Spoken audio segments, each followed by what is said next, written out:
কোরআনে বর্ণিত ২৫ জন নবীর নাম এবং কোন দেশে জন্মগ্রহণ করেছেন, কত বছর বেঁচে ছিলেন? শ্রীলঙ্কা আদম আলাইসাল্লাম ৯৩০ বছর, মিশর ইদ্রিস আলাইসাল্লাম ৩৬৫ বছর, ইরাক নূহ আলাইসাল্লাম ৯৫০ বছর, ইয়েমেন উদ আলাইসাল্লাম ৯৫০ বছর, সৌদি আরব সালেহ আলাইসাল্লাম ৫৮০ বছর, ইরাক ইব্রাহিম আলাইসাল্লাম ২০০ বছর,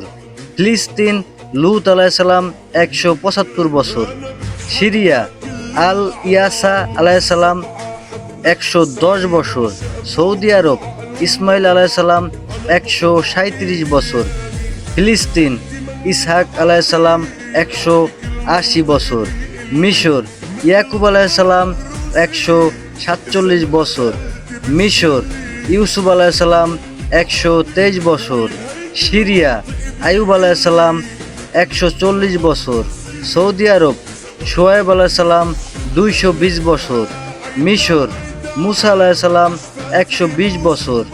মিশর হারুন আলাইসাল্লাম ১২২ বছর, ইরাক জুলকিফল আলাইসাল্লাম ৭৫ বছর, ফিলিস্তিন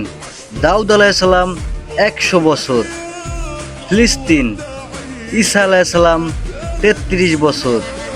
ফিলিস্তিন ইয়াহিয়া আলাইসাল্লাম ৩০ বছর, ফিলিস্তিন জাকারিয়া আলাইসাল্লাম ১২০ বছর, ইরাক ইউনুস আলাইসাল্লাম ১২৩ বছর, ফিলিস্তিন ইলিয়াস আলাইসাল্লাম ১০০ বছর, ফিলিস্তিন সুলাইমান আলাইসাল্লাম ৫৩ বছর, সৌদি আরব মুহাম্মদ সাল্লাল্লাহু আলাইহি সাল্লাম ৬৩ বছর।